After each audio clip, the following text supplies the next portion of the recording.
historia del rey Saúl? Terminó muy mal y tuvo una gran oportunidad de parte de Dios. ¿Recuerdan la historia de Judas Iscariote? Dígale al que está a su lado, terminó muy mal. Y estuvo con Jesús, comió con Jesús, vio los milagros que Jesús hizo, vio cuando Jesús echaba fuera a los demonios y la gente era libre, vio cuando Jesús sanaba a los enfermos. Había un hombre que tenía la mano seca y le dijo, sé sano, y dice la Biblia que aquel brazo se enderezó totalmente y fue sanado. Vio la manifestación del reino de Dios en la tierra. Sin embargo, aunque vio la manifestación del poder del reino de Dios, no convirtió su corazón a Jesús. Yo necesito terminar bien. Aquí están los jóvenes. Tal vez tendrán 13, 14, 15, 16, 17 años, no lo sé, pero tienen una tremenda oportunidad. Están en la mejor edad para entregarse al Señor y pueden terminar bien esta carrera. Amén. Yo me pongo a pensar, hay veces, y digo, ¿qué hubiera pasado de mí si cuando llegó aquella invitación a mi corazón a los 10 años y medio, cuando aquel predicador, nunca se me olvida, hizo el llamado de salvación para que yo le entregara mi corazón a Jesús? ¿Qué hubiera pasado si yo no lo hubiera hecho?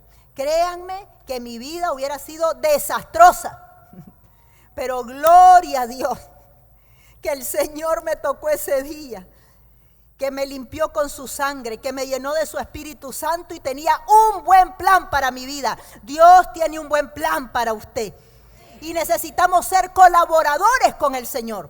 Pues yo quiero terminar bien.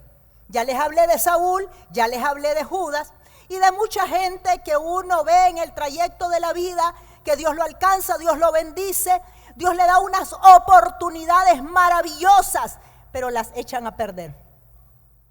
Y por eso es que Dios siempre nos está poniendo a elegir. Dice, pongo delante de ti la vida y la muerte. Diga conmigo, la vida y la muerte.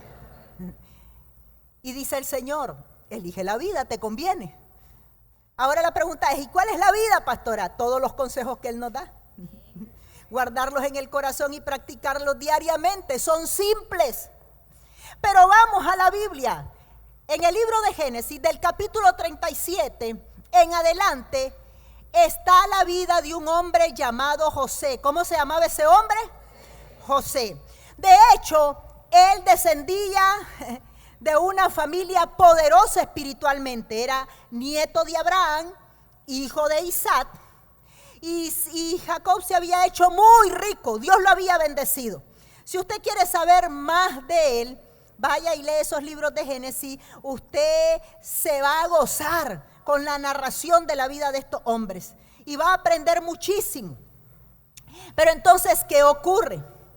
José tiene 12 hijos. Entre los 12 hijos, Jacob tiene 12 hijos y entre los 12 hijos hay uno que se llama José. Le decían sus hermanos, para burlarse de él, el soñador. De hecho, Dios le habló a él en sueños. Muchos, todos los que estamos aquí tenemos sueños, anhelos, buenos deseos.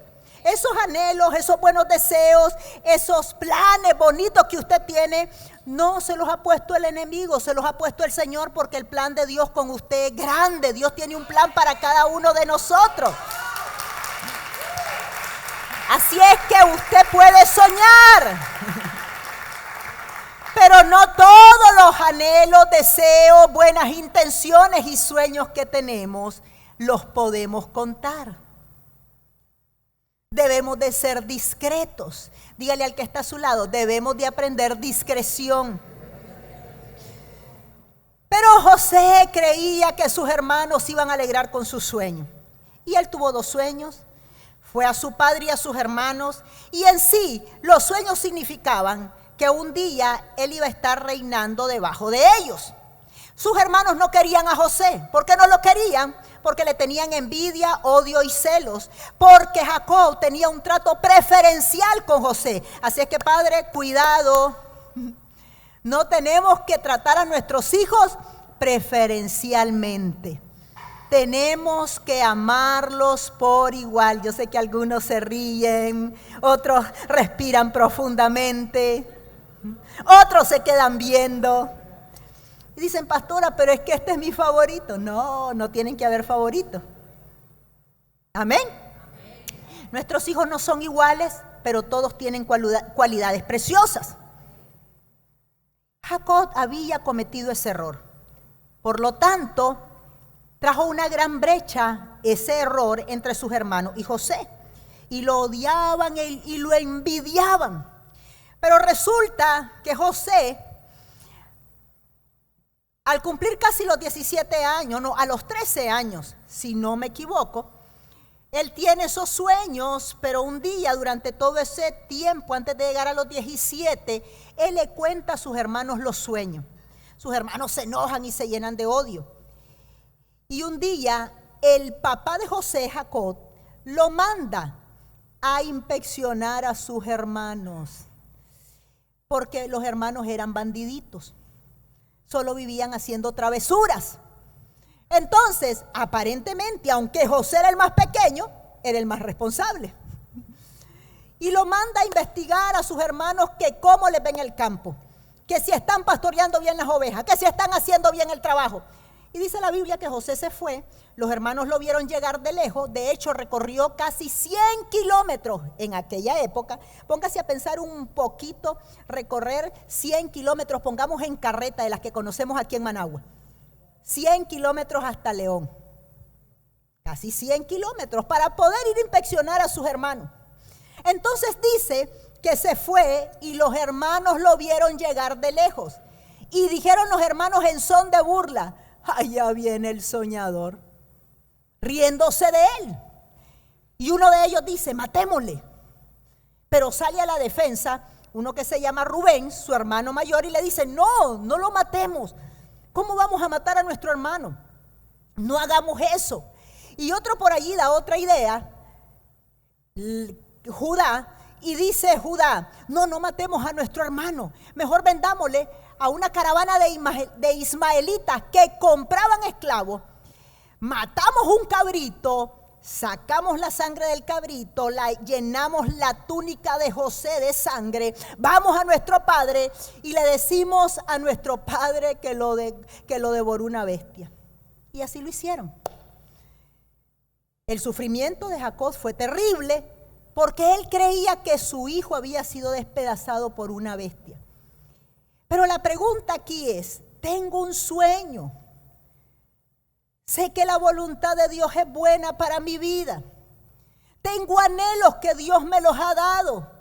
Pero, ¿por qué me comienzan a pasar muchas dificultades en el camino? La Biblia dice que a todos los que aman, diga conmigo, aman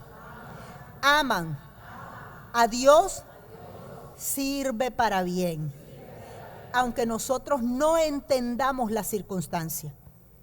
Nuestra mente es tan finita que no vamos a entender alguna circunstancia. Ahora, quiero aclarar algo. Todas las cosas obran para bien a los que aman a Dios y andan su corazón en su voluntad. Esto no tiene nada que ver con nuestras tomas de decisiones personales que están fuera de la voluntad de Dios. Porque hay consecuencias que pagamos en nuestra vida que no era la voluntad de Dios que nos ocurriera. Pero hay otras que Dios permite en nuestra vida para transformarnos cada día y madurarnos. ¿Me doy a entender?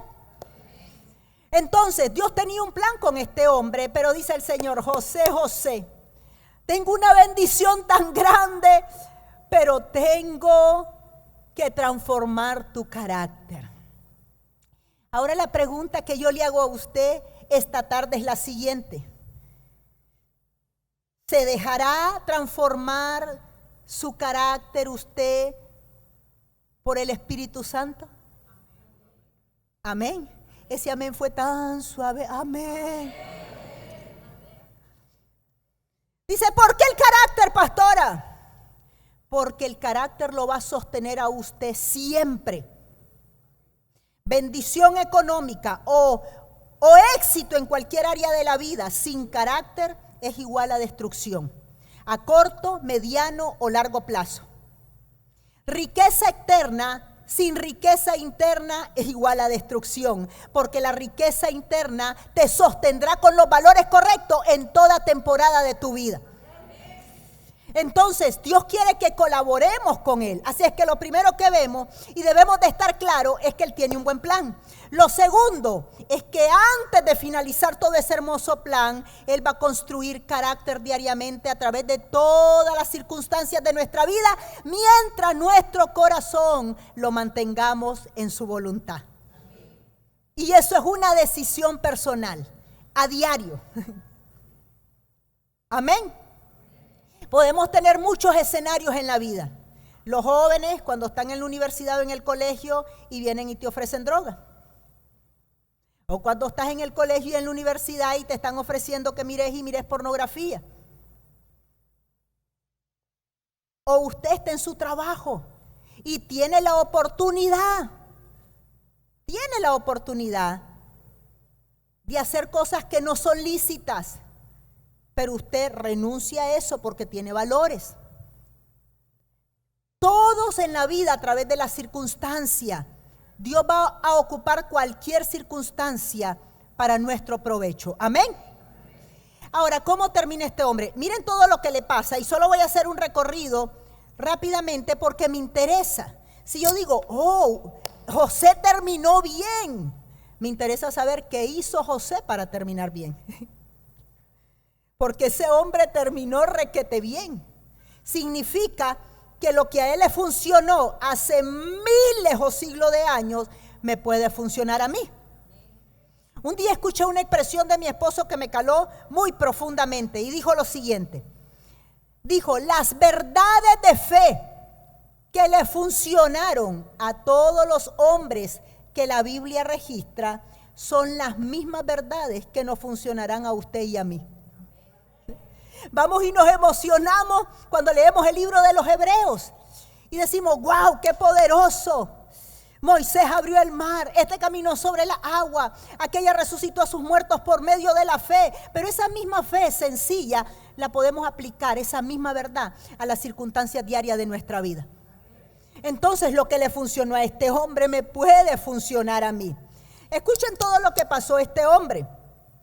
Los hermanos lo venden y lo traicionan. ¿Cuántos han experimentado la traición en este auditorio? A ver, levanten la mano. Y los que no la han experimentado, prepárese que la va a experimentar. Tiene que pasar esa prueba. Uy, pastora, no diga eso. Tenemos que pasar esa prueba. ¿Por qué, pastora? Porque la traición va a mostrar cómo reaccionamos con el perdón. Es necesario, lamentablemente, pero necesitamos. Dice el Señor, y te traicionarán. ¿Es bonita? No, es dolorosa. Es horrible. Más cuando nosotros hemos sido leales a esa amistad. Y es cierto, el domingo pasado ministramos Santa Cena. Y vimos cómo Jesús, la noche que fue entregado, ¿qué fue lo que hizo? Partió el pan, dio gracias, lo bendijo y dijo, este es mi cuerpo que por vosotros es entregado. Hagan esto en memoria de mí. Y dice Isaías 53, versos 4 y 5, por mis llagas ustedes son curados. Y hablamos que como el carácter de Jesús era tan sólido que controló todos aquellos sentimientos tóxicos que puede experimentar uno a través de una traición. Ahora la pregunta ¿es pecado tener todos esos sentimientos que se levantan después de una traición? No, no es pecado, somos seres humanos. El pecado es permanecer viviendo en ellos.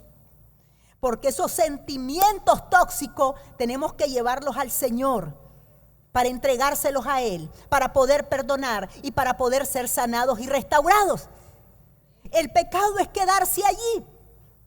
Pero este hombre recibió traición. Yo creo que si Dios le hubiera mostrado a José todo el camino de 13 años para llegar a ser el segundo ministro de la potencia más grande del mundo, yo creo que el hombre hubiera dicho, no, mejor estoy aquí con mi padre Jacob. Porque el camino no iba a ser fácil, pero el resultado iba a ser más grande de lo que su mente imaginaba. Entonces, ¿qué queremos? ¿El resultado? Pero tenemos que colaborar con el Señor. Escuche que otra cosa pasó a este hombre. Este hombre, aparte de que lo venden como esclavo, es traicionado. Después, la esposa de Potifar, eso está en el capítulo 39 del libro de Génesis. La esposa de Potifar le levanta un falso, la esposa de Potifar se enamora de él. Y Potifar era su jefe. Y dice la Biblia que la mujer lo seguía, le puso el ojo. Lo seguía, pero el hombre huyó. Y entonces ella le levanta un falso y dice que es que la quiso abusar. Y lo mandan a la cárcel, lo guardan por muchos años de algo que él no cometió. Después de eso lo meten en la cárcel. Y estando en la cárcel, llega el copero y el panadero del rey. Y con esto termino este punto de aquí, para que vea que todo lo que Dios ha planeado para su vida, si usted guarda su corazón, se va a cumplir. Amén. Puede declarar conmigo, sobre toda cosa guardada.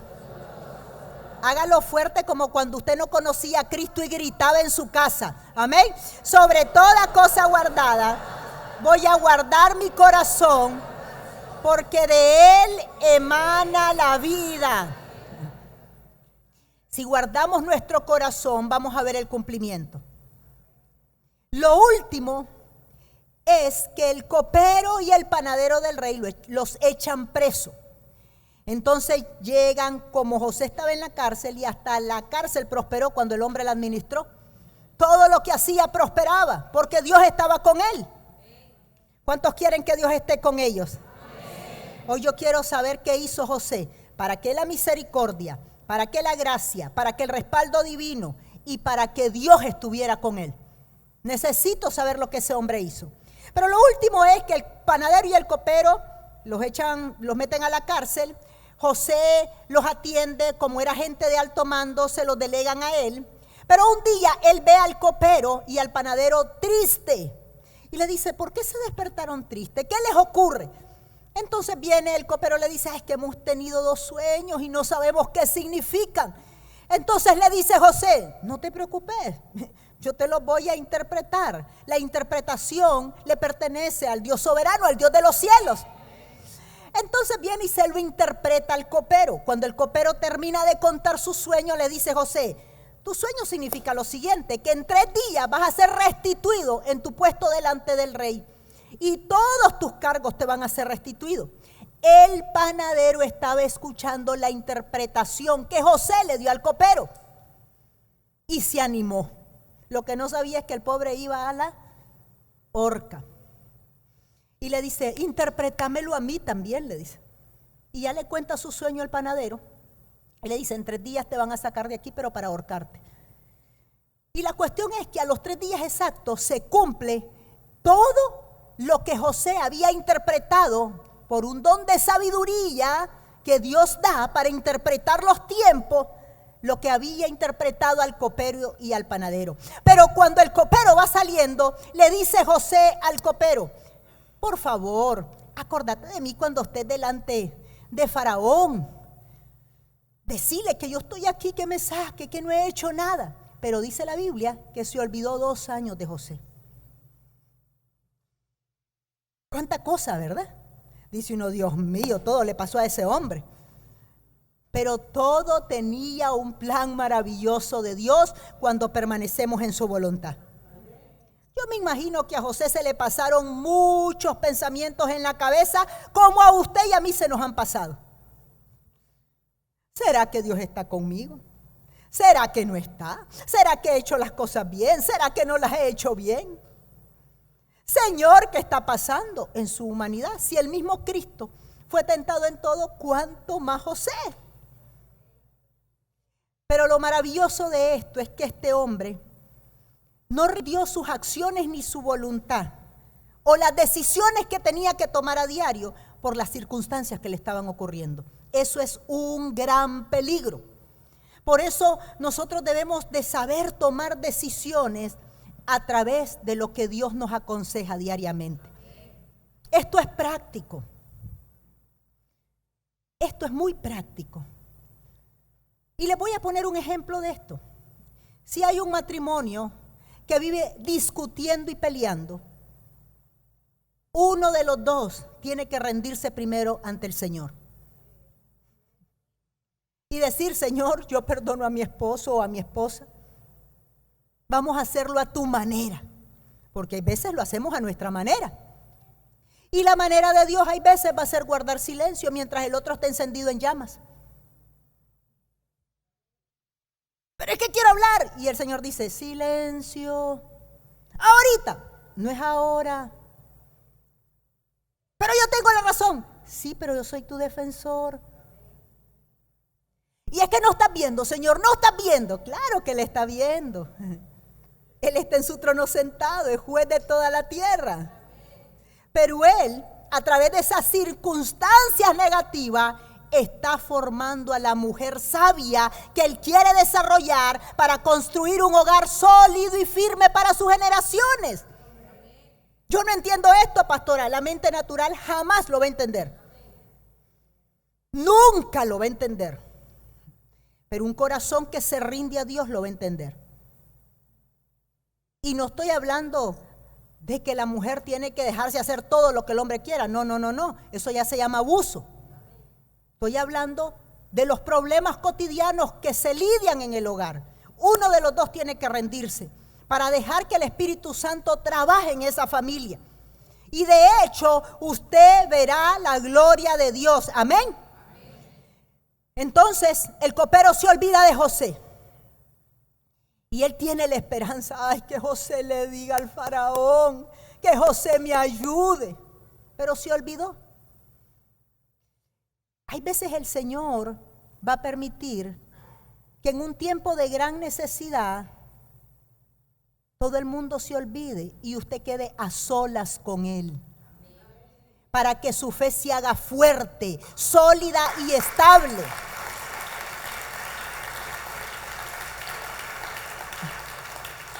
Yo he pasado por ese camino.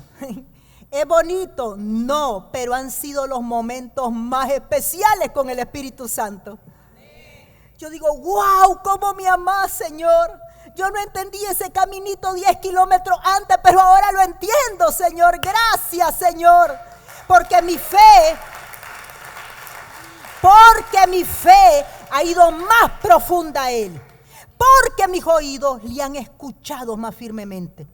Porque mis ojos han visto la proyección de su plan, que ha sido a mi favor, no para destruirme, sino para construir el carácter que necesito para sostener todas las bendiciones que Él confía en nosotros. ¿Saben que hay personas que Dios se las va a quitar del camino para bendecirlos? ¿Cómo, pastora? Sí, amistades que son malas influencias. Personas que lo van a alejar del propósito de Dios. Personas que no le dan un consejo correcto. Personas que no van a colaborar en el trabajo que Dios está haciendo en su corazón y en su familia. ¿Sabe lo que dice la Biblia acerca de Abraham y de Lot, que era sobrino de Abraham? Él lo amaba mucho. Cuando Lot salió con Abraham de la tierra de donde Dios lo llamó, Dios los había bendecido muchísimos a Lot y a Abraham. Pero llegó un momento que eran tan ricos que los pastores de ellos, la gente que les trabajaba, se peleaban buscando el terreno y el lugar. Pero Abraham era un hombre maduro emocionalmente y llama a su sobrino Lot y le dice: mira Lot, le dice, que esto no nos haga pelear ni discutir. Yo te pido que vos elijas, le dice, elegí la tierra que querés. Y Lot eligió Sodoma y Gomorra, que años después fue destruida. Se dejó llevar por lo bonito. Abraham se quedó en ese momento en la menos beneficiosa. Sin embargo, la Biblia dice: y después que Abraham se separó de Lot, Jehová lo bendijo. Era bendecido y lo bendijo más. Pero hay relaciones que Dios las va a quitar porque van a ser un estorbo en nuestro progreso. Y tal vez habrá un momento en que Dios le permita conectarse de nuevo con esas relaciones para que usted los bendiga, para que usted los ayude, porque eso fue lo que ocurrió con los años, cuando Abraham se vuelve a conectar con Lot, porque él intercede por Abraham. Pero debemos de estar dispuestos a lo que el Señor quiere hacer en nosotros. Y usted sabe lo que ocurre. Faraón tiene un sueño. Y en ese momento Faraón manda a llamar a los magos, a los sabios, a los consejeros y díganme, interprétenme ese sueño. Nadie se lo pudo interpretar. Dios tiene el destino trazado para usted. Dios tiene el momento indicado para levantarle. Dios tiene el momento para sacarle del lugar secreto y bendecirlo. Y el copero ve la angustia de Faraón y le dice, yo me acuerdo, había un hombre que se llamaba José hace 2 años, él me dijo todo lo que me iba a ocurrir. Y lo mandan a llamar, lo afeitaron, le pusieron ropas reales. Llega donde Faraón y le dice, aquí estoy, Señor, ¿qué es lo que necesita? Y Faraón le comienza a contar los sueños y le dice, bueno, las interpretaciones son de Dios, el Altísimo. Esto y esto significan los sueños. Y después que se los interpretó, le dice, yo le aconsejo que busque gente sabia para que le ayude a gobernar la crisis que viene. Entonces el faraón lo queda viendo y le dice a sus magos, adivinos, consejeros, ¿a dónde vamos a encontrar otro hombre tan sabio que nos pueda ayudar para lo que viene? Que este hombre que me ha interpretado todo lo que yo no pude descifrar, ni ustedes pudieron descifrar. Todo el tiempo que este hombre había estado guardado, era Dios construyendo un gran carácter para que él pudiera sostener la bendición, no solamente para él, sino para las generaciones que su padre había formado. Dios tiene un buen plan. Todo va a terminar bien en el nombre del Señor. Ahora la pregunta es, sí, pastora, ya sé que Dios hizo eso con José, pero ¿qué hago para terminar como ese hombre? ¿Qué hago para que el plan se cumpla? Y escuche lo que dice la Biblia de José. En número 1, diga conmigo, diligente. Háblelo fuerte, diligente. Tenemos que ser diligentes en cualquier lugar que Dios nos ponga. Amén. Ese hombre fue diligente en todos los lugares donde Dios lo puso. En la casa de Potifar prosperó y en la cárcel prosperó tanto que lo pusieron como administrador de la cárcel. Diligente. Un diligente es una persona que no la tenemos que estar empujando. Ni diciendo, mira, van a ser las 8 de la mañana, tenés que ir al trabajo y todavía se está dando vuelta a las 7:30 en la cama. Una persona diligente ordena su habitación, porque si no ordena su habitación va a ser un desastre en lo demás. ¿Cómo, pastor? Eso tiene que ver, claro. Pequeños hábitos nos van a ayudar a conquistar grandes hábitos. Arreglar una cama, poner la ropa en su lugar, zapatos en su lugar. ¿Qué tiene que ver eso con la Biblia, pastora? ¿O con que Dios me va a llevar como José? Diligente. Génesis, capítulo 1, verso 1 dice, y la tierra estaba ¿cómo? Desordenada y vacía. Y el Espíritu de Dios se movía. ¿Y qué comenzó a traer el Señor? Comenzó a crear y a traer orden divino. Diga conmigo, orden divino. ¿En qué? En lo natural. El orden de nuestras casas, de nuestras habitaciones, muestra mucho nuestro interior, por muy sencillo que sea. Ustedes han escuchado algo que yo conté hace muchos años. Fui a Quilalí con mi esposo. Estábamos en esa comunidad de Quilalí, pero unos hermanos nos dicen, les quieren hacer una sopa de gallina, y esa sopa de gallina usted sabe qué hacen en esos pueblos. Ahorita ya van a ser las 12, sé que tienen hambre. Y entonces me dice mi esposo, vamos a ir, eso queda tierra adentro, pura montaña, campesino. Y entonces nos dicen, les quieren hacer una sopita, les van a hacer elotes cocidos, yoltamales, qué rico, dice uno. Yo soy muy criolla para comer, ¿verdad? Nicaragüense. Y yo iba tan entusiasmada. Pero cuando llegué a esa casa, en las montañas, yo me sorprendí, hermanos, de ver esa casa impecable. Ellos construyeron las paredes, hay una tierra blanca, de color blanco. Y aquellas paredes eran limpias, muy blancas. Yo dije, wow, ni en Managua he visto una casa tan limpia como esta. El piso era de cemento con colorante rojo. Era tan brillante que uno se podía ver allí. Yo dije, qué casita más bonita esta. Disfruté mis elotes, disfruté todo lo que los hermanos nos hicieron.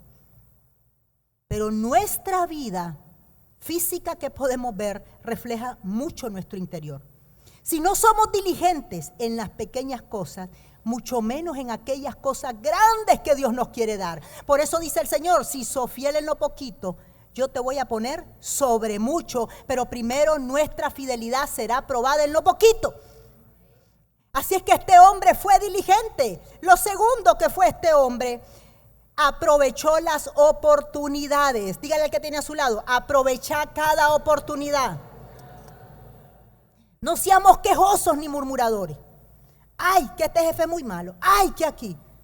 No, yo le aseguro que si usted es un hombre diligente o aprovecha cada oportunidad, eso tocará el corazón de su jefe.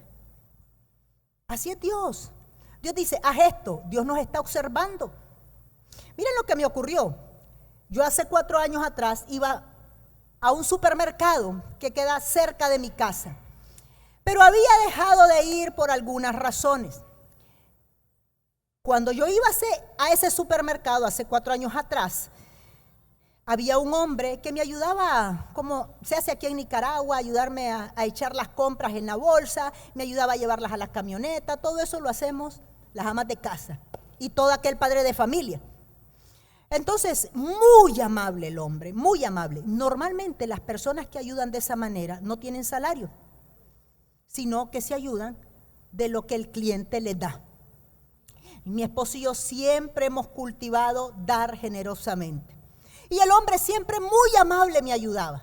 Pasaron 4 años y ayer que llego con mi nuera a un supermercado a comprar, al mismo supermercado a comprar algo, veo que el hombre ahora está de cajero. Y le digo, lo felicito porque él me sonrió. Amén, hermana, no sabía que era cristiano. Lo felicito, le digo yo. Sí, gracias al Señor hemos prosperado. Ese hombre no está de cajero, teniendo un sueldo fijo ahora, con algunos beneficios, porque no fue diligente. Porque fue diligente, porque aprovechó la oportunidad, porque fue responsable, se abrió una puerta para que pudiera prosperar. Por eso nosotros debemos de aprovechar las oportunidades que Dios te pone. Dice el Señor, no desprecies tus pequeños inicios. Tenemos que aprender a dar lo mejor de nosotros en los pequeños inicios. Si nosotros damos lo mejor en los pequeños inicios, Dios nos dará una plataforma más grande. Lo tercero, ese hombre no se quejó en su corazón. Mire lo que le ocurre a la mayoría de las personas. Ay, Señor, y es que no estás viendo que yo hago lo correcto delante de tu ojo y aquel prospera y yo no. Eso es quejarse de Dios. Y quiero hacer una diferencia en esta para que nosotros lo aprendamos. Yo puedo ir a Dios y expresar mi corazón y mostrarle mi cansancio, mi confusión, mi dolor, mi tristeza, mi desánimo y dejar toda esa carga en Él y recibir su gracia para seguir adelante. Eso es normal, lo necesitamos. Nadie nos va a poder ayudar más que el Señor. Yo recurro cada día al Señor, mi lugar secreto, donde puedo expresarle todos los sentimientos de mi corazón. Y usted se preguntará, pastora, ¿y esos sentimientos siempre son buenos? No, no siempre son buenos. Muchos de ellos son negativos y le digo, Señor, tengo este dolor. Tengo este cansancio. Señor, ayúdame. Y literalmente salgo de allí como un león. Entro como un gato y salgo como un león. Entro como un pajarito y salgo como águila. Hay una canción muy bonita que un día de esto me estaba acordando que dice: por un minuto en tu presencia, ¿verdad? O por un segundo en tu presencia. Y yo digo, esa canción es verdad. Por un segundo en la presencia de Dios. Eso es bíblico. Es muy bíblico. Un segundo en la presencia de Dios se puede disipar todo aquello que arrastramos que nos trae dolor. Y nos levantamos con nueva fuerza. Así es que eso es lo más correcto que podemos hacer, porque Él es el único que puede quitar nuestras cargas y poner espíritu noble dentro de nosotros y renovarnos y darnos fuerza y levantarnos. El pecado está en murmurar en contra de Dios. Es un pecado grande. Porque le estamos diciendo a Dios con nuestra murmuración y queja de Él: no sos justo, Señor. ¿Por qué aquel que hace lo malo está bendiciéndolo y a mí no me bendecís? Y Dios ve eso. Y yo he tenido que enderezar mi corazón y decir, en medio de circunstancias así, Dios es bueno. Por encima de lo que estemos viviendo o viendo, tú eres bueno, Señor. Mientras leía la Biblia en días pasados, me sorprende cómo Dios ve tu corazón y el mío.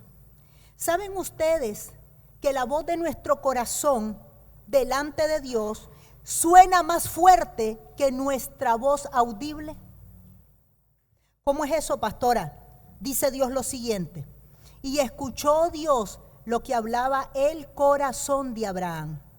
Y escuchó Dios la oración del corazón de Sara.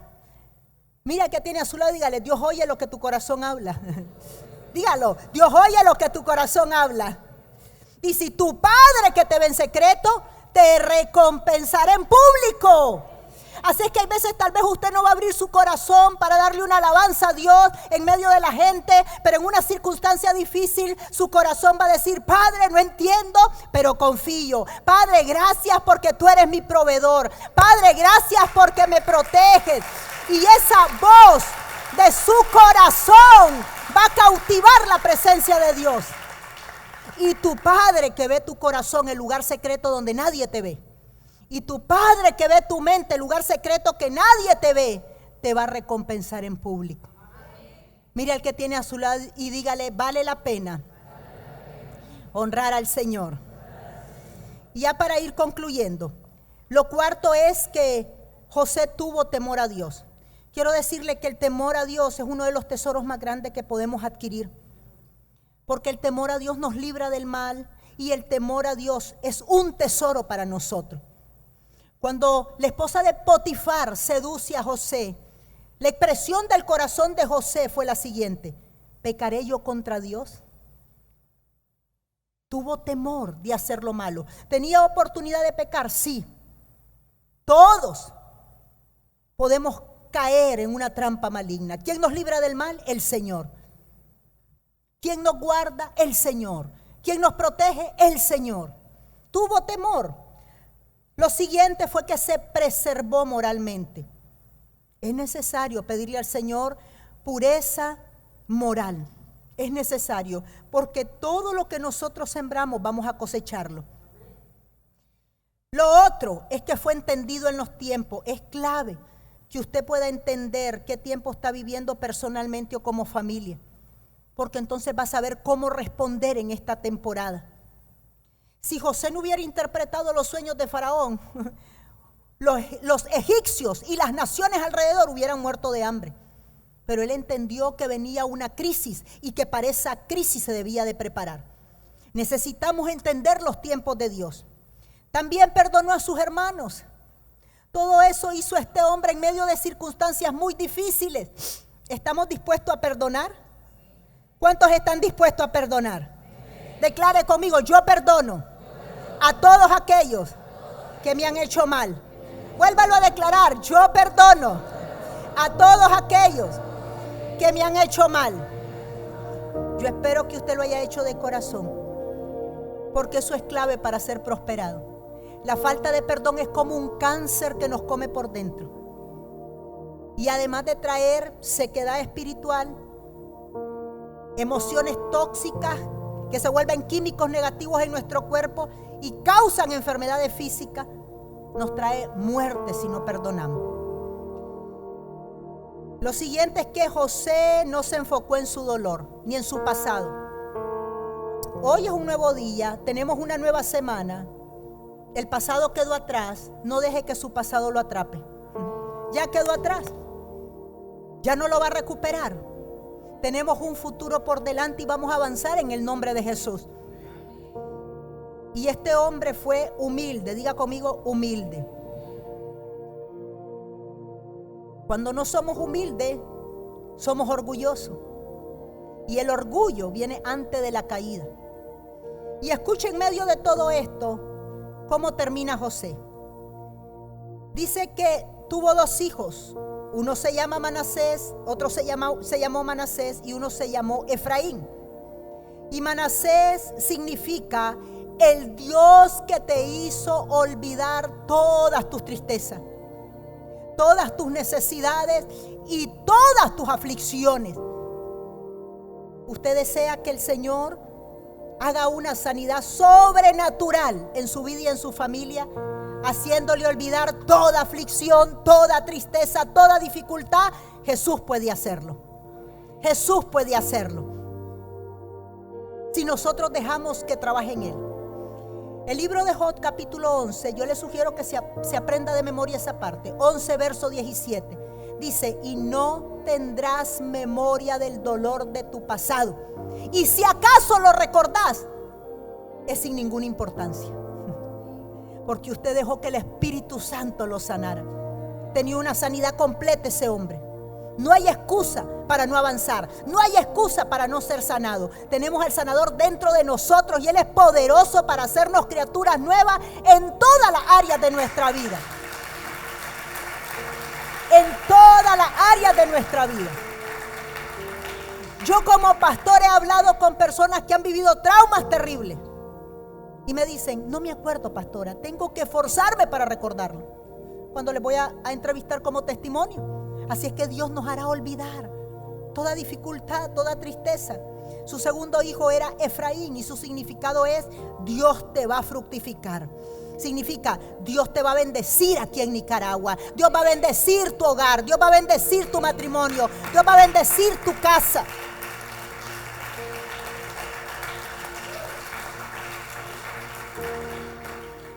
¿Por qué Dios lo va a hacer? Ahora entendemos por qué este hombre terminó bien. Y no solamente sembró para él, sembró para su padre, para sus hermanos, para Egipto. Donde quiera que usted llegue va a ser una bendición. Quiero que diga, yo soy una bendición. Declárelo fuertemente, yo soy una bendición. Ahora, ¿por qué usted es una bendición? Porque Dios está en usted. ¿Por qué es una bendición? Porque la gracia del Señor está en usted. Porque es una bendición, porque tiene respaldo divino si nos mantenemos haciendo la voluntad del Señor. Y es mejor estar en la voluntad de Dios en un lugar incómodo físicamente, en una circunstancia incómoda, que fuera de la voluntad de Dios. Yo le digo, Señor, quiero terminar bien como este hombre. Ayúdame. Tengo mucho que hacer.